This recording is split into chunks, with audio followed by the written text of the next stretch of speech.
Hello students, मेरा नाम है विक्रांत शर्मा। स्वागत है आप सभी का विक्रांत सर क्लासेस में। चलिए आज हम शुरू करते हैं टेंस की बात, जिसमें प्रेजेंट टेंस के बारे में जानेंगे। प्रेजेंट टेंस क्या होता है? तो देखिए, प्रेजेंट टेंस मतलब होता है वर्तमान काल। टेंस में होता है टाइम। टाइम मतलब होता है समय, और आप जानते हैं समय तीन प्रकार का होता है। एक होता है प्रेजेंट, एक होता है पास्ट, एक होता है फ्यूचर। प्रेजेंट मतलब जो चल रहा है, जैसा कि मैं आपको साथ वीडियो बना रहा हूँ, आप इस वीडियो को देख रहे हैं, मैं आपका क्लास ले रहा हूँ। ये क्या है? एक प्रेजेंट टेंस है। और अभी मैंने क्या किया, दिन भर मैंने क्या किया, ये क्या होता है? हमारा पास्ट हो गया। और आगे मैं क्या करूँगा, ये हमारा फ्यूचर हो जाएगा। जैसे अभी आप इस वीडियो को देखने से पहले क्या क्या किए, वो आपका पास्ट था। जब ये वीडियो आप देख रहे हैं तो ये आपका प्रेजेंट है, और वीडियो देखने के बाद आप क्या करेंगे, यही आपका फ्यूचर होगा। तो देखिए, मैं आपको बता रहा हूँ कि हमारा जो प्रेजेंट टेंस यानी कि वर्तमान काल होता है, इसके चार भाग होते हैं। पहला प्रेजेंट इंडेफिनिट टेंस, दूसरा प्रेजेंट कंटीन्यूअस टेंस, और तीसरा प्रेजेंट परफेक्ट टेंस, और चौथा प्रेजेंट परफेक्ट कंटीन्यूअस टेंस। तो जो इसमें प्रेजेंट इंडेफिनिट टेंस होता है, इसे हैबिट टेंस के नाम से भी जानते हैं। देखिए, उम्मीद है आपको ये बात पहली बार पता चली होगी कि प्रेजेंट इंडेफिनिट टेंस को हैबिट टेंस कहते हैं। इस टेंस में आदतों वाला काल इसे कहा जाता है। मतलब यह है कि इसमें हम सिर्फ अपनी आदतों को बताते हैं। जैसे वह बाजार जाता है, मैं रोज पढ़ता हूँ, मैं सुबह 5 बजे जग जाता हूँ। ये सब आपकी आदतें हैं। जो अपनी आदतों को बताता है वही प्रेजेंट इंडेफिनिट टेंस कहलाता है। तो आइए जानते हैं प्रेजेंट इंडेफिनिट टेंस की कैसे पहचाने। अगर हिंदी में लिखा हो तो कैसे पहचाने, और इंग्लिश में लिखा हो तो कैसे पहचाने, इसका रूल क्या होता है, और इससे वाक्यों को कैसे बनाते हैं। तो आइए जानते हैं आगे की वीडियो में। प्रेजेंट इंडेफिनिट टेंस की पहचान के लिए हिंदी में अगर पहचान करना हो, तो जो हमारा वर्ब होता है ना, वर्ब, वर्ब माने होता है क्रिया। तो क्रिया के साथ ता है, ते, ती और इससे मिलते जुलते आदि शब्द प्रयोग में आएंगे। ताते ती तो ऐसे शब्द मिलते जुलते आपको मिलेंगे। तो यहाँ पर जो होगा वो आपका प्रेजेंट टेंस होगा। अब क्रिया क्या होती है, कैसे जाने क्रिया क्या होता है? तो किसी वाक्य में जाइए और जिस शब्द के लास्ट में मिल जाए ना, वही होता है वर्ब। यानी कि उठना, बैठना, मारना, पीटना, काटना। देखो, उठना, बैठना, मारना, पीटना, चलना, ये सभी के लास्ट में आते हैं ना, और इसी वजह से ये हो जाते हैं क्रिया।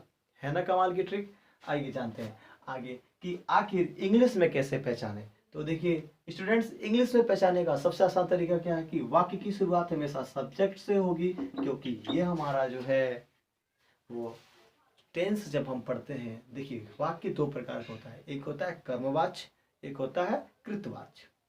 कृतवाच्य मतलब सब्जेक्ट। तो जब भी कोई वाक्य सब्जेक्ट से शुरू हो तो हमारा एक्टिवाइज यानी कि कृतवाच्य होता है, और जब कोई वाक्य हमारा ऑब्जेक्ट से शुरू होता है तो हमारा कर्मवाच्य होता है, यानी कि वाई इसमें पैसिवाइज कहलाता है। तो जितना भी हम अभी पढ़ रहे हैं सब एक्टिवाइज पढ़ रहे हैं, तो इसमें शुरुआत हमेशा सब्जेक्ट से होगी। तो सब्जेक्ट से शुरू होने के बाद, सब्जेक्ट के बाद जो हमारा वर्ब यूज होगा, अगर ये वर्ब से ही हमें पहचानना है कि वाक्य हमारा किस टेंस में है, और हमेशा वर्ब ही बताता है कि वाक्य कौन से टेंस में है। तो ध्यान दीजिएगा, यदि आपका ये जो सब्जेक्ट है यह सिंगुलर है, तो हमारा जो वर्ब होगा यह हमेशा फर्स्ट फॉर्म में ई एस या एस लेकर के आएगा। देखिए, एक प्यारा सा कॉन्सेप्ट होता है जिसे हम कहते हैं S V A. S V A का मतलब होता है सब्जेक्ट वर्ब एग्रीमेंट। अब ये क्या है सब्जेक्ट वर्ब एग्रीमेंट? जैसा कि मान लीजिए कि आपने एग्रीमेंट किया है, किसी के साथ कोई समझौता कर लिया कि भैया देखो, मैं तुम्हें डेली 2 रुपया दूंगा, बदले में तुम्हें जब 1 महीना पूरा होगा तो जो मेरे 60 रुपये होते हैं उसका तुम्हें 65 रुपीज़ देना होगा। तो उसने कहा ठीक है। तो मतलब जब भी आपके महीने पूरे होंगे, आप डेली 2 रुपये दे रहे हो, जाकर के उससे 65 लेके आओगे। तो ये एक एग्रीमेंट होता है। वैसे ही जो सब्जेक्ट होता है ना, वो इस वर्ब के साथ हमेशा एग्रीमेंट करके बैठा होता है। ये कहता है कि यदि मैं सिंगुलर हूं तो आपको भी सिंगुलर आना पड़ेगा, और यदि मैं प्लरल हूं तो आपको भी प्लरल में होना पड़ेगा। तो आप जानते हैं नेचुरली जो वर्ब होता है वो तो प्लरल नंबर का होता है। और नेचुरली जो सब्जेक्ट होता है वो सिंगुलर नंबर का होता है, तो नंबर तो आप जानते ही होंगे कि नंबर में यस या यस लगा करके कैसे नंबर को सिंगुलर से प्लुरल बनाते हैं, और वर्ब में यस या यस लगा के कैसे प्लुरल से सिंगुलर बनाते हैं। और यदि आप चाहते हैं कि इस चीज़ को सीखना तो आप कमेंट करके जरूर बताएं। इस पे नंबर पे आपको एक अलग से वीडियो बना के दे दी जाएगी जिसमें आपके नंबर के सारे कॉन्सेप्ट समझ में आ जाएंगे कि वचन क्या होते हैं, यानी नंबर क्या होता है। तो चलिए जानते हैं, वैसे ही इसमें अप्लाई करेंगे कि सिंगुलर सब्जेक्ट अगर हमारा होगा तो वर्ब के फर्स्ट फॉर्म में यस आई एस लगा के आएगा, तो ये हमारा बन जाएगा वर्ब में यस आई एस के साथ हो जाएगा हमारा सिंगुलर वर्ब। और अगर हमारा सब्जेक्ट प्लरल है तो हमारा जो वर्ब होगा वो अपने नेचुरल यानी फर्स्ट फॉर्म में होगा। तो यहाँ पर पहचानने का जो तरीका होता है, कैसे हम जाने कि हमारा जो ये वाक्य है, जो सेंटेंस है, वो प्रेजेंट टेंस में, वो भी इंडेफिनिट में है कि नहीं है। तो गाइस चलिए सीखते हैं कि कैसे क्या रूल होते हैं, जिन रूल्स को अप्लाई करके हम टेंस को आगे कंटिन्यू करेंगे। पूरा प्रेजेंट टेंस आपको, वो भी इंडेफिनिट, बेहतर तरीके से समझ में आने वाला है। तो बने रहिए इस वीडियो में लास्ट तक हमारे साथ। तो स्टूडेंट्स देखिए, प्रेजेंट इंडेफिनिट टेंस का जो अफर्मेटिव का रूल होता है, यानी सकारात्मक वाक्य का जो रूल होता है, वो रूल ये कहता है कि यदि हमारा सब्जेक्ट सिंगुलर हो तो सिंगुलर सब्जेक्ट में हो तो वर्ब में यस या यस होगा, साथ में ऑब्जेक्ट और फिर अदर वर्ड्स हम लास्ट में ले जाके लगाएंगे। तो इस नियम का फॉलो करते हुए हम वाक्य बनाएंगे। लेकिन यदि हमारा वर्ब सब्जेक्ट जो है प्लरल में हो तो उसके साथ वर्ब अपने नेचुरल फॉर्म में यानी कि फर्स्ट फॉर्म में होगा, साथ में ऑब्जेक्ट होगा, फिर अदर वर्ड आएंगे। लेकिन यदि हमारा वाक्य नेगेटिव हो जाता है तो सब्जेक्ट के साथ, सिंगुलर सब्जेक्ट के साथ डज तथा प्लुरल सब्जेक्ट के साथ हम डू का प्रयोग करेंगे, वर्ब का फर्स्ट फॉर्म, ऑब्जेक्ट और अदर्स का प्रयोग करेंगे। तो आइए कुछ एग्जांपल्स हैं, इन एग्जांपल्स को लेके आगे बढ़ते हैं, देखते हैं इन एग्जांपल्स को कैसे किया जाए इन रूल को फॉलो करते हुए। तो देखिए यहाँ लिखा है वह बाजार से सब्जियां लाता है। देखो सबसे पहले ना किसी भी टेंस को बनाने से पहले हम आइडेंटिफाई द टेंस करते हैं। सबसे पहले टेंस पहचाने, तो ये लाना हमारा जो क्रिया है, मैंने पहले ही बताया था कि अगर शब्द के लास्ट में ना आता है तो क्रिया होता है, लाना क्या है, क्रिया है, वर्ब है। तो वर्ब है लाना, इसके साथ ता लगा है, ता है ती है, सभी पास्ट इंडेफिनिट टेंस के हैं, सॉरी प्रेजेंट इंडेफिनिट टेंस के हैं, तो इसमें ता ते ती लगे हुए हैं, साथ में है प्रेजेंट इंडेफिनिट टेंस को आइडेंटिफाई कर रहा है। तो आप यहाँ पर बनाएंगे प्रेजेंट इंडेफिनिट टेंस के रूल को लगाते हुए। अफर्मेटिव है तो ऊपर का रूल लगेगा दोनों। और यहाँ देखेंगे कि सब्जेक्ट हमारा कैसा है, सब्जेक्ट हमारा है सिंगुलर, यानी कि सिंगुलर सब्जेक्ट है, तो हम अप्लाई करेंगे सिंगुलर सब्जेक्ट वाला रूल। तो वर्ब में हमारा यस या यस आएगा। तो क्या करें कि सबसे पहले इतना करने के बाद हम रूल लगाते हैं। सब्जेक्ट हमारा क्या है, वह का होता है ही लाता है, लाना का क्या होता है, वर्ब आना चाहिए इसके बाद। वर्ब को जब लगाएंगे तो लाना है, लाना का होता है ब्रिंग, और ब्रिंग में हम इसको एक वचन सब्जेक्ट है तो वापस से, यानी सिंगुलर सब्जेक्ट है, इसके लिए सिंगुलर वर्ब करेंगे, एसवीए याद है ना, सब्जेक्ट वर्ब एग्रीमेंट। तो यहाँ पे क्या करेंगे, यहाँ पे अगर हमारा सब्जेक्ट सिंगुलर है तो वर्ब भी सिंगुलर होगा, ऐसा एग्रीमेंट है। अगर सब्जेक्ट हमारा प्लरल है तो वर्ब भी प्लरल होगा। सिंगुलर सब्जेक्ट है तो ब्रिंग में यस लगाएंगे, हो जाएगा ब्रिंग्स। तो ही ब्रिंग्स क्या लाता है, सब्जियां, तो हो जाएगा वेजिटेबल्स। कहां से लाता है, तो बाजार से, तो फ्रॉम मार्केट। देखिए ऑब्जेक्ट पकड़ने का सबसे अच्छा तरीका क्या है कि आप ना अपने वर्ब से क्वेश्चन पूछो व्हाट, यानी कि क्या पूछो, लाता है तो पूछो क्या लाता है, तो रिटर्न में जो जवाब आएगा यानी आंसर आता है तो वही हो जाता है ऑब्जेक्ट। जैसे पूछे क्या लाता है तो होता है सब्जियां, तो होता है ऑब्जेक्ट। फिर वे लोग नदी में नहाते हैं, तो कहाँ नहाते हैं, नदी में, हो गया ऑब्जेक्ट। फिर वहां पे तुम 26 जनवरी को गीत नहीं गाते हो, क्या नहीं गाते, गीत नहीं गाते, यानी कि हो जाएगा हमारा ऑब्जेक्ट। फिर होता है रोहित स्कूल में क्रिकेट खेलने जाता है, क्या खेलने जाता है, तो क्रिकेट, तो क्रिकेट हमारा हो जाएगा ऑब्जेक्ट। तो ऐसे ऑब्जेक्ट को हम आइडेंटिफाई करेंगे और इस रूल का यूज हम करेंगे अपने वॉइस में। वॉइस में सब्जेक्ट ऑब्जेक्ट पकड़ना बहुत मुश्किल होता है, तो ऐसे हम ऑब्जेक्ट को आसानी से पकड़ लेंगे। अभी देखिएगा दूसरा वर्ड सेंटेंस है कि वे लोग नदी में नहाते हैं, तो वे लोग यानी कि दे। और आप जानते हैं कि दे जो होता है हमारा प्लरल सब्जेक्ट होता है, तो प्लरल सब्जेक्ट के साथ वर्ब का फर्स्ट फॉर्म होता है, तो लिखेंगे दे। नहाने का होता है take bath in the river. देखा आपने कैसे इजीली हमने इस टेंस को कन्वर्ट किया। आगे, तुम 26 जनवरी को गीत नहीं गाते हो, यानी कि नेगेटिव, नहीं गाना, हमेशा वर्ब के पहले ही नहीं का प्रयोग होगा। यहाँ गाने के पहले नहीं है। वैसे ही जब हम उस टेंस को कन्वर्ट करेंगे इंग्लिश में तो वर्ब के पहले ही हम नॉट को लगाएंगे। तो देखिए तुम के होगा यू, अब क्या नहीं करते, वर्ब आएगा, वर्ब के पहले हम अगर हमारे पास यहाँ पे प्लूरल सब्जेक्ट है तो इसके लिए डू का प्रयोग करेंगे, तो यू डू, और फिर लगाएंगे नॉट, क्योंकि अब हमारा वर्ब आने वाला है, वर्ब के पहले नॉट लगेगा, तो लिखेंगे यू डू नॉट सिंग, सिंग मतलब होता है गाना, ए सॉन्ग 26 जनवरी। मजा आया आपको? ऐसे ही और सारे वाक्य बनाते हैं। रोहित स्कूल से क्रिकेट खेलने नहीं जाता है, लिखेंगे रोहित, और रोहित अकेला है यानी सिंगुलर है, तो रोहित डज नॉट जाना, यानी कि वर्ब के पहले ही नॉट आया तो नॉट के बाद वर्ब आएगा, does not go to play cricket from school. तो आई होप कि आपको ये सारी चीजें समझ में आई होंगी। आप स्क्रीनशॉट ले सकते हैं यहाँ पर। तो आइए स्टूडेंट्स, अब हम देखते हैं कि इंट्रीगेटिव सेंटेंस कैसे बनता है प्रेजेंट इंडेफिनिट का।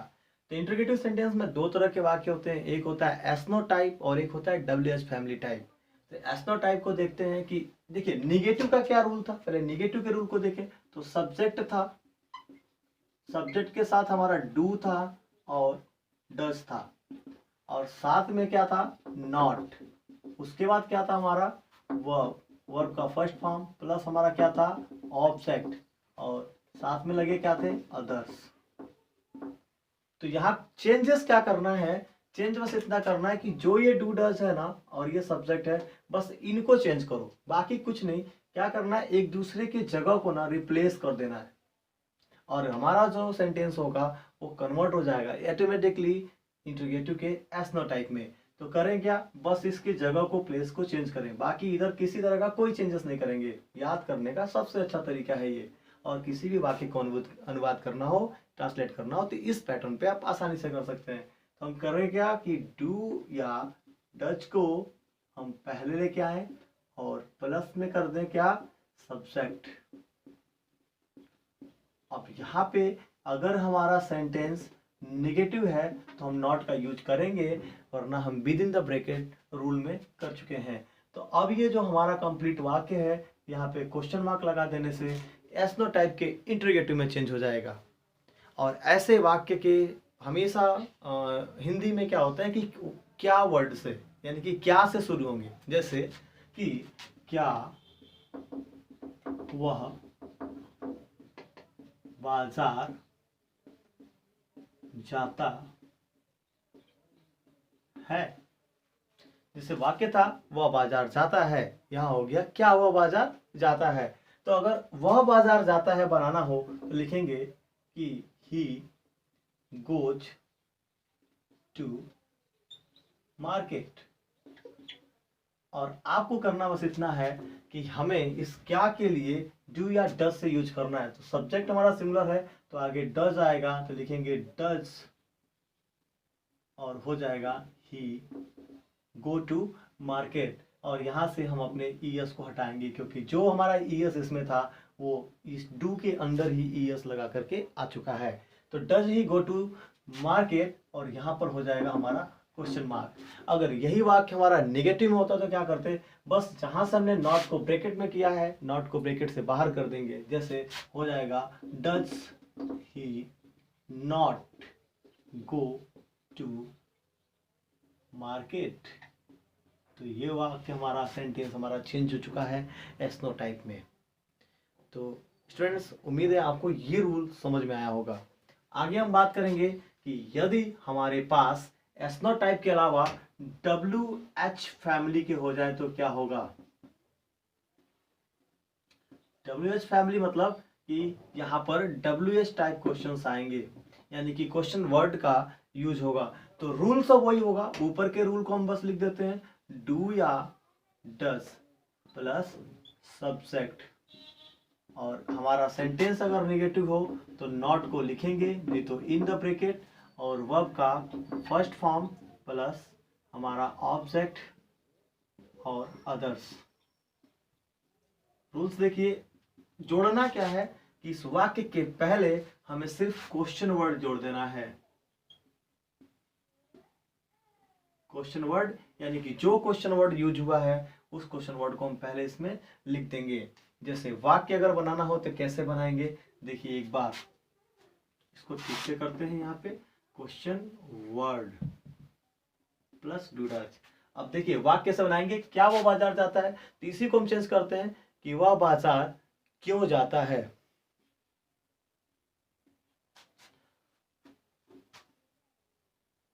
वह बाजार क्यों जाता है, तो हो जाएगा वह बाजार